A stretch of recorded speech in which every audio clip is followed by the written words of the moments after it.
விதி ஒரு பிரபல எழுத்தாளரும் பேச்சாளரும் பெண்கள் நிறைந்த கூட்டத்தில் உற்சாகமான உரையை ஆற்றினாள்.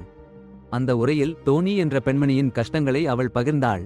அவளுடைய கணவன் மார்க்கஸ் மிகவும் கொடுமையாக நடந்து கொண்டான். டோனி மாற்றத்திற்காக மிகவும் ஆசைப்பட்டாள். விதியின் வலிமையான சொற்களை கேட்க டோனி அந்த நிகழ்ச்சிக்கு அமைதியாக வந்தாள். உரை முடிந்ததும் விதி தன் மேலாளர் கெண்டால் என்ற பெண்மணியுடன் மிகவும் உற்சாகமாக பேசினாள். ஆனா அந்த பேச்சு சண்டையாக மாறிடுச்சு. கெண்டால் முக்கியமான முதலீட்டாளர் குழுவை பத்தி விதி சொல்லலன்னு கடுப்பா சொன்னா. விதி சமாளிக்க முயற்சி பண்ணினா. ஆனா கெண்டால் அவளை கேட்க மாட்டேன்னு சொல்லி கடுப்பா கொதிச்சு போச்சு. போதும், நீ என்னை விட்டு போறது நல்லதுன்னு கெண்டால் சொல்லிட்டா. அப்போ ஒரு பெரிய ஃபேன்னு வந்து சத்தம் பண்ண கெண்டால் போயிட்டா. பிறகு கெண்டாலின் சகோதரி ஃபேத் வந்து அப்பா அம்மா உன்னை பத்தி பெருமையா நினைப்பாங்கன்னு சொல்லி ஒரு சர்ப்ரைஸ் அனௌன்ஸ் பண்ண போறேன்னு சொன்னா. இது விதிக்கு மிகப்பெரிய கவலையா இருந்துச்சு. இது அவளுக்கு 13வது காரணமா இருக்குமோன்னு அவள் பயந்தா. அவள் மனசுல சாந்தி கிடைக்க வெளியே போனா அங்க டோனியை சந்திச்சா. அவள் மேல அவனுக்கு எவ்வளவு காதல்னு பாருங்க, பயங்கரமா சொல்றான். ரொம்ப உணர்ச்சி பூர்வமா போராடுறது எதிர்க்கிறதுன்னு பேசிட்டாங்க. டோனிக்கு யாராவது அனுமதி இல்லாம அவள் கதையை சொல்றாங்களான்னு சந்தேகம். டெஸ்டினி போராட சொல்றா. டோனி ஏன் இந்த நிகழ்ச்சிக்கு வந்தான்னு கேக்குறா. இந்த பயணம் வாழ்க்கையை மாத்திக்க ஒரு வாய்ப்புன்னு டோனி சொல்றா. ஹோட்டல்ல டெஸ்டினியும் கெண்டாலும் சண்டை போட்டு சமாதானம் ஆகுறாங்க. அப்புறம் ரொம்ப சந்தோஷமா இருக்காங்க. டெஸ்டினி முதலீட்டாளர்களை சந்திக்க சம்மதிக்கிறா. அடுத்த நாள் மீட்டிங்ல டெஸ்டினிக்கு சும்மா இருக்கு. டோனி கேத்தி பேட்ச் மாதிரி சோகமா டெஸ்டினிய பின்தொடர்ந்துட்டே இருக்கா. முதலீட்டாளர்கள் ஒரு வேலை கொடுக்கிறாங்க, ஆனா சப்போர்ட்டிங் ரோல். அவளை பாதிக்கப்பட்டவன்னு அவமானமா சொல்றாங்க. டெஸ்டினிக்கு கடுப்பா வந்துடும். கெண்டால் எல்லாத்தையும் பார்த்துக்க சொல்லிட்டு கெண்டால கடுப்பா பாருன்னு பார்த்துட்டு போயிடுறா. கெண்டால் முதலீட்டாளர்கள் கிட்ட சாரி கேக்குறா. கெண்டால் வெளியில விதியை பின்தொடர்ந்து வருகிறாள். விதியோட வாழ்க்கையை விரிவாக்க சொல்லி கெஞ்சுறா. எப்பவும் பாதிக்கப்பட்டவளா நடிக்காதேன்னு கெண்டால் கெஞ்சுறா. ஆனா விதிக்கு கடுப்பு. அவங்க புத்தகம் தனிப்பட்ட வேலைகள்னு சொல்லி முடிஞ்சது. கெண்டால் சும்மா இருக்க மாட்டாங்க. எதிர்காலம் பத்தி யோசிச்சு சொல்லுறாங்க. நீ எங்களுக்கு நல்லது பண்ற முடிவுகளை எடுக்க விடலைன்னா எனக்கு நல்லது பண்ற முடிவுகளை நான் எடுப்பேன். புது கம்பெனி போடுவேன். சரி, விவாகரத்து பண்ணுவேன். டேய், சாப்பாட்டுல ஃபேத் அவங்க காதலன் ஜேம்ஸ் கெண்டால சர்வே பத்தி சிரிச்சுட்டு இருக்காங்க. கெண்டாலுக்கு பிளாஸ்டிக் சர்வேன்னு தெரியாம அவங்க திருமணம் பண்றாங்கன்னு சொல்லிட்டாங்க. பிறகு லீடிங் லேடிஸ் பத்தி பேசிட்டாங்க. ஜேம்ஸ் அவங்க கனெக்ஷன் பத்தி சொன்னதும் விதி உறுதியா சொல்றாங்க அந்த டீல் வேண்டாம்னு. அவங்க தான் வீட்டுல ராணின்னு கிளியர் பண்ணிட்டாங்க. கெண்டாலுக்கு கடுப்பு. அந்த ஆஃபர் பத்தி யோசிச்சுட்டு இருக்கோம்னு அவங்க சொல்லிட்டாங்க. சொல்றதுக்கு முன்னாடி விதிய கேட்கலன்னு சொல்லி விதி கடுப்பா இருக்கா. டேபிளை விட்டு சட்டென்று எழுந்து பசி இல்லன்னு சொல்லி போயிட்டா. கெண்டால் அவளை பின்தொடர்ந்து ரகசியமா வாக்குவாதம் பண்ண ஆரம்பிச்சாங்க. டெஸ்டினிக்கு அதிர்ச்சி. கெண்டால் அவளுக்காக இவ்வளவு பெரிய முடிவை எடுத்தாச்சுன்னா. கெண்டால் கத்த ஆரம்பிச்சா. டெஸ்டினியோட ஒரே ஒரு அனுபவம் எல்லாருக்கும் போதாதுன்னு, வாய்ப்புகளை விரிவாக்கணும்னு. டெஸ்டினி கடுப்பா கத்த ஆரம்பிச்சா. இது சாதாரண பிசினஸ் இல்லன்னு, அவளுக்கு உதவி தேவைப்படுற பெண்களுக்கு உதவணும்னு ஆசைப்பட்டா. பணத்தில மட்டும்தான் கவனம்னு கெண்டாலை குத்தம் பண்ணிட்டு டெஸ்டினி கோபமா ஓடி போயிட்டா. கெண்டால் டெஸ்டினி முன்னாடி போகாம கடந்த காலத்திலேயே சிக்கி இருக்கிறதுக்கு சலிச்சு போய் விவாகரத்து வேணும்னு சொல்லிட்டா. டெஸ்டினி கெண்டாலிடம் கெஞ்ச ஆரம்பிச்சா. சும்மா விட்டுடாதீங்கன்னு, அவளுக்கு நல்ல கணவன் கிடைச்சிருக்கான்னு. கெண்டால் மீண்டும் சொன்னா, உன் சம்பாத்தியத்தை பத்தி நீ கவலைப்படணும்னு, உங்க குடும்ப செல்வம் எல்லாத்துக்கும் போதாதுன்னு. பின்னர் ஒரு கூட்டத்தில் டெஸ்டினி மது குடிச்சு துக்கத்தை மறக்க முயற்சி பண்ணா. அங்கிருந்து டோனி அவளை கவனிச்சுட்டு இருந்தான். அதற்கு முன்னாடி டோனி கெண்டாலை ஹாலில் டெஸ்டினியோட உதவியாளர் சுஃபியை ஆறுதல் படுத்தி நிக்குறத பார்த்திருந்தான். அந்த இரவு டெஸ்டினி களைப்பா ஹோட்டலுக்கு போனா. அவளுக்கு விவாகரத்து நோட்டீஸ் வந்து சேர்ந்திருந்தது. உன் கிரெடிட் ஸ்கோர் சரியாக இருக்கு. அடுத்த நாள் டோனி ஸ்பாவுக்கு போனாங்க. டெஸ்டினி அழைச்சிருந்த இடம். டெஸ்டினி டோனி முகத்துல ரணத்தை பார்த்தா. டோனி தயங்கினாங்க. அப்புறம் சொன்னாங்க அவங்க கணவன் அசிங்கப்படுத்துறாருன்னு. இந்த நிகழ்ச்சிக்கு வர எவ்வளவு கஷ்டப்பட்டாங்கன்னு சொன்னாங்க. டெஸ்டினிய பார்த்து உதவி கேட்கணும்னு. டெஸ்டினி எனக்கு உதவ முடியாது. போலீஸ்ல கம்ப்ளைண்ட் பண்ணுங்க அல்லது பெண்கள் காப்பகத்துக்கு போங்கன்னு சொன்னாங்க. டோனிக்கு கோபம் வந்துடுச்சு. அது முடியாது. என் கணவன் எங்கேயும் என்னை கண்டுபிடிச்சிடுவான்னு கத்தினாங்க. டெஸ்டினிக்கு கவலை வந்துடுச்சு. கெண்டால் விவாகரத்து கேட்டு கம்பெனியையும் எடுத்துக்கிட்டாங்க. எனக்கு என்ன பண்ணுறதுன்னு தெரியல. நான் உதவ முடியாதுன்னு சொன்னாங்க. டோனி நம்மளுக்குள்ள உதவி பண்ணிக்கலாம்னு சொன்னாங்க. டெஸ்டினி அதையும் ஒதுக்கினாங்க. அப்புறம் டோனி கத்தினாங்க. டெஸ்டினி சொல்ற பிரசங்கத்தை நினைவுபடுத்தினாங்க. போராடு, உன் அதிகாரத்தை திரும்ப பெறுன்னு. டோனி என் அத்தை விட கோபமா இருந்தாங்க. டோனி பேச்சுல தூண்டப்பட்ட டெஸ்டினி கெண்டால் கிட்ட போய் விவாகரத்து பத்தி கேட்டாங்க. அந்த ரகசிய ஒப்பந்தத்தை பத்தியும் கேட்டாங்க. கெண்டல் பனிக்கட்டி மாதிரி சீறி குரல் கொடுத்தா. அவங்க கதை அடுத்த புத்தகத்துல வரக்கூடாதுன்னு, சரி பண்ணி கையெழுத்து போடுன்னு கட்டளையிட்டா. போகலைன்னா நீ ஏமாளி, உன் கொடுமைப்படுத்துனவனுக்கு எதிரா போராடவே இல்லன்னு வெளியே விடுவேன்னு மிரட்டினா. தோத்து போன டெஸ்டினி ஹோட்டல்ல இருந்து போயிட்டா. அப்போ கெண்டல் பால்கனியில நின்னு சிகரெட் பிடிச்சு அழுதா. கொஞ்ச நேரத்துல அவ பால்கனியில இருந்து கீழே வீசப்பட்டா. அந்த சத்தம் கேட்டு டெஸ்டினி ஓடி வந்து கெண்டலோட உடம்பை பார்த்து கதறி அழுதா. அருகில புதர்ல கெண்டலோட விவாகரத்து ஒப்பந்தம் சிதைஞ்சு கிடந்தது. போலீஸ் டெஸ்டினிய கேள்வி கேட்டாங்க. ஹோட்டல் லாபியில கெண்டலை பார்த்த பிறகு தோட்டத்துல தனியா இருந்தேன்னு சொன்னா. கெண்டல் பால்கனியில என்ன பண்ணிக்கிட்டு இருந்தா என்று டிடெக்டிவ் குவோ கேட்டபோது, சிகரெட் பிடிச்சுக்கிட்டு இருந்தா என்ன நினைச்சேன், கீழே விழுந்திருப்பாங்கன்னு சொன்னா. எப்போ வேணாலும் விசாரணை பண்ணிக்க வாங்கன்னு டெஸ்டினி சொன்னா. பிறகு டெஸ்டினி ஒரு கான்பரன்ஸ் ரூம்ல போய் வலி கொண்டு கத்தினா. ஆனா அவளுக்கு தான் கெண்டலோட முழு செல்வமும் கிடைச்சுது.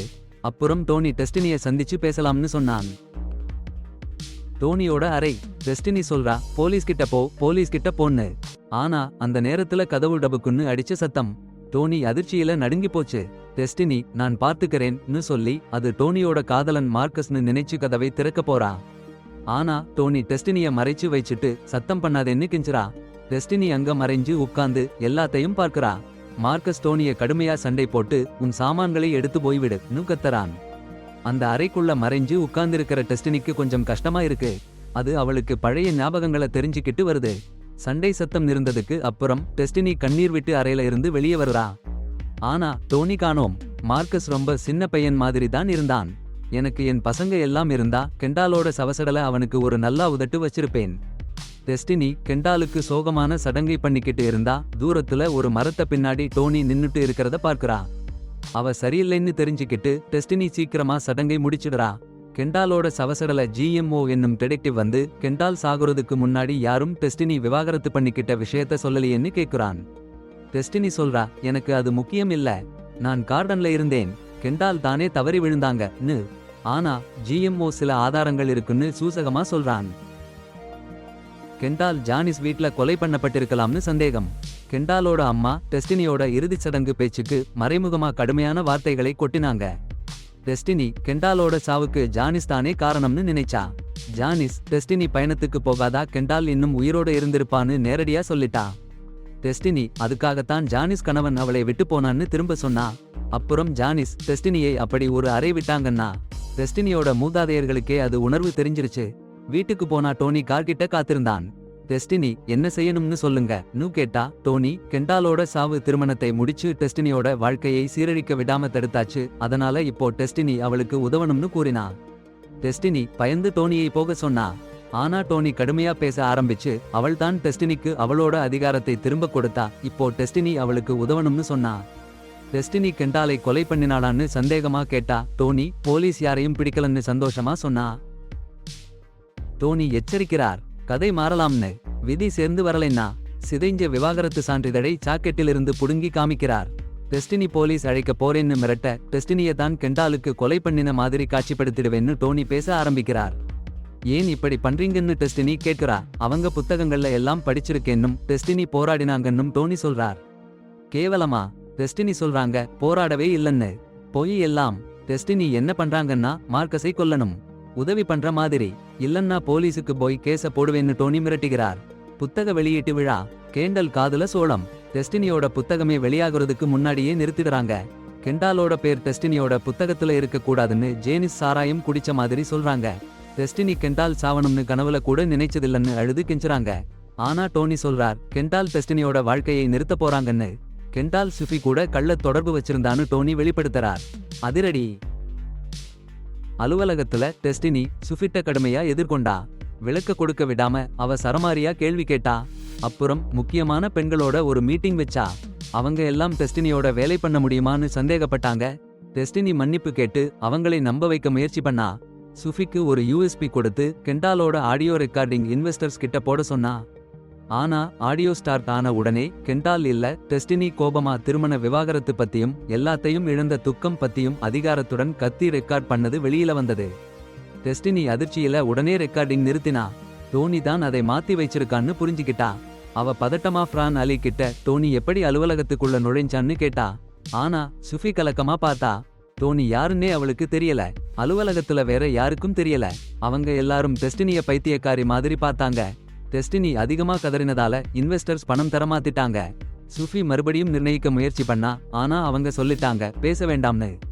டெஸ்டினி அவ அலுவலகத்துக்குள்ள போனா அவ விவாகரத்து ஆர்டர் கோப்பிகள் எல்லா சுவர்கள்லயும் ஒட்டியிருந்தது. அவ பதட்டமா அவங்களை கிழிச்சு போட்டா. சுஃபி அமைதியா அவ போக சொன்னா. அப்புறம் டெஸ்டினி போலீஸ் ஸ்டேஷனுக்கு குவோ சந்திக்க போனா. எல்லாத்தையும் விளக்கினா. எல்லாமே நடந்ததுன்னு கூறி குவா அவளுக்கு உறுதியளிக்கிறான் அவன் சரியா விசாரிப்பேன்னு. ஹோட்டல்ல போய் பாக்குறான் டோனி தங்கியிருந்த இடத்துல. அங்கே வேலை செய்யற பெண் நண்பர் மாதிரி பேச பழைய அறையை திறந்து காட்டுகிறாள். டேபிள்ல ஒரு திருமண விவாகரத்து சம்மத பத்திரம் இருக்கு. ரத்தம் படிஞ்சு. பார்க்க முன்னாடியே டோனி பின்னாலிருந்து பிடிச்சு கழுத்தை நெரிக்கிறான். பாடுபடுகிறான் குவா. ஆனா டோனி அவனை கழுத்தை நெரிசு கொன்னுடுறான். ஏண்டா இந்த கொடுமை உன் கணவனுக்கு பண்ணல? சரியா புரியல எனக்கு. பிறகு டெஸ்டினி வீட்டுக்கு வருகிறாள். என்ன நடந்ததுன்னு தெரியாம. டோனி கிச்சனில் காத்திருக்கிறான். அமைதியா ஆனா உறுதியா. மார்க்கஸ் இந்த இரவு சாகணும்னு சொல்லி துப்பாக்கியை மேஜையில வைக்கிறான். டெஸ்டினி தயங்குகிறாள். டோனி போறான். டெஸ்டினி போன் எடுத்து குவாக்கு ஒரு வாய்ஸ் மெசேஜ் விடுறாள். டோனியோட திட்டத்தை எச்சரிக்கிறாள். ஆனா சரியா போயிடல. குவா சாக்ரான். டோனியை எதிர்பார்த்து கவலையோடு காத்திருக்கிறாள். அவளுக்கு அவள் சகோதரி ஃபைட் ஃபோன் கால் பண்றா. சீக்கிரமா அவ சொல்றா இப்ப நல்ல நேரம் இல்லன்னு. ஆனா அந்த குரல் ஃபைட் குரல் இல்ல. டோனியோட ஒரு பயங்கரமான குரல். டோனி டெஸ்டினிய பயமுறுத்தறான். அவ வேலைய பாருன்னு போலீஸ் கிட்ட போகாதுன்னு எச்சரிக்கிறான். இல்லன்னா ஃபைட் பாதுகாப்பா இருக்காதுன்னு. டெஸ்டினிக்கு ரத்தம் உறைஞ்சு போச்சு. ஜேம்ஸ் கேம்பெயின்ல டெஸ்டினி போறா. அங்க டோனி காத்திருக்கான். அவ ஃபைட் எங்கன்னு கேக்குறா. டோனி ஃபைட் பாதுகாப்பா இருக்கான்னு சொல்றான். அப்புறம் அவ டெஸ்டினிய திட்டத்தை பேசுற மாதிரி கட்டாயப்படுத்துறான். டெஸ்டினி பயந்துகிட்டே அழுறா. கெண்டலை கொல்ல அவளுக்கு வேணாமேன்னு சொல்றா. ஆனா டோனி சும்மா இருக்கல. கெண்டல் சாகுறது அவளுக்கு உயிர் காப்பாத்த அவசியம்னு சொல்றான். டெஸ்டினி சாமான பையில இருந்து டோனி கொடுத்த துப்பாக்கியை எடுக்கிறா. மார்க்கஸ பார்த்து சுடாம டோனிய பார்த்து சுட துப்பாக்கிய திருப்புறா. அவளோட கை நடுங்குது. அவன் கொல்ல போறேன்னு மிரட்டறா. அந்த நேரம் ஃபைட் உள்ள வர்றா. அவ கண்ணீர் விட்டு அழுது டெஸ்டினிய பேசி துப்பாக்கிய விட சொல்றா. டெஸ்டினி பதட்டமா டோனி ஃபைட்ட கொடுத்தானான்னு கேக்குறா. ஃபைட் கன்ஃபியூஸ்டா பார்த்து அமைதியா இருன்னு சொல்றா. எதுவும் இல்லன்னு. அறையில வேற யாரும் இல்ல. திடீர்னு டெஸ்டினி தலைய ஆட்டி டோனி தான் கெண்டலை கொன்னான். என்னையெல்லாம் மிரட்டிக்கிட்டு இருக்கான்னு கெடுபிடி பண்றா. ஆனா ஃபைட் அவங்க அக்கா ஒருத்தர்கிட்ட மட்டும் பேசிட்டு நின்னுருக்கான்னு பாக்குறா. அந்த பொண்ணு எல்லாம் முன்னாடியே கண்டுபிடிச்சிட்டா. அதிர்ச்சியில டெஸ்டினி துப்பாக்கிய தலையில வைக்கிறா. ஞாபகங்கள் வெள்ளம் போல வருது. டோனி இருந்த இடத்துல அவளும் இருந்த காட்சிகள். அவள்தான் கெண்டலையும் அந்த டெடெக்டிவையும் கொன்னுட்டா. ஜேம்ஸ் ஒரு கூட்டத்துக்கு பேச போற நேரம். டெஸ்டினிக்கு ஞாபகங்கள் புதுசு மாதிரி வந்தாச்சு. ஜேம்ஸ் அவளை தொட்டது. அவன் சத்தம் காதுல ஒலிக்குது. நீண்ட நாட்களா மறைச்சு வச்ச ஞாபகங்கள் எல்லாம் ஒரே நேரத்துல வெளிவரும். தன்னையே சுட்டுக்க மாட்டாம டெஸ்டினி அறையில இருந்து புயல மாதிரி வெளியே ஓடுறா. துப்பாக்கியை பிடிச்சுக்கிட்டு வேகமா மேடைக்கு போறா. சுவாசம் வாங்கி கண்கள் கோபத்தால சிவந்து. ஜேம்ஸ் அங்கே பேசிட்டு இருக்கான். என்ன வருதுன்னே தெரியாம ஒரு நிமிஷம் நினைச்சுக்காம டெஸ்டினி துப்பாக்கியை ஏத்தி சுடுறா. நெஞ்சில நேராவே. கூட்டத்துல அலறல் சத்தம். ஜேம்ஸ் தரையில விழுந்துடுறான். சில நிமிஷத்துல போலீஸ் வந்து பிடிச்சிடுறாங்க. கதிர் அவள் நம்பிக்கையை கால்களில் பிடிச்சு அழுத்தி வச்சிருச்சு. அதிர்ச்சியில உறைஞ்சு போய் ஜேம்ஸ் கிட்ட ஓடுறா. சுத்தி எல்லாம் கலவரம். கொஞ்ச நேரம் கழிச்சு ஃபைட் மனநல மருத்துவமனையில கதிர் கிட்ட போறா. கண்ணீர் கடலாய் வழிஞ்சு போகுது. ஏன் கதிர் அந்த அநியாயத்தை சொல்லலன்னு கேக்குறா. கதிர் ஒரு தொலைஞ்ச சத்தத்துல ரொம்ப நாளா மறந்துட்டேன்னு சொல்றா. ஆனா ஜேம்ஸ் இருக்கிற அறையில போனா ஒரு அசாதாரணமான அமைதியின்மை உணர்வு வருதுன்னு சொல்றா. இப்பதான் புரியுதுன்னு சொல்றா. ஃபைட் சொல்றா கதிர் அவங்க கதையை சொல்லணும். மத்த பெண்களுக்கு சக்தி கொடுக்கணும்னு. டாக்டர் கிட்ட ஃபைட் சொல்றா கதிர் அவங்க வாழ்நாள் முழுக்க அங்கேயே இருக்கலாம்னு. கதிர் உள்ளுக்குள்ள பிரிஞ்சு போயிருக்காங்கன்னு சொல்றாரு. ஆனா பாதுகாப்பான இடம்னு சிறைசாரி இல்லன்னு சொல்லி சமாதானப்படுத்துறாரு. ஒருத்தி இல்லாம இருக்க மாட்டாங்கன்னும் சொல்றாரு. ஃபைட் மனம் நொந்து போனாலும் ஏத்துக்கிட்டா. மருத்துவமனைக்குள்ள போறா. கதிர் அமைதியா உட்காருறா. கண் தொலைஞ்சு போச்சு. கொஞ்சம் கழிச்சு தலையை திருப்பினா அவங்க பக்கத்துல டோனி உட்காருறான். கண்கள் சந்திக்குது. அப்போ ரெண்டு பேருக்கும் புரிஞ்சு ஒரு சிரிப்பு.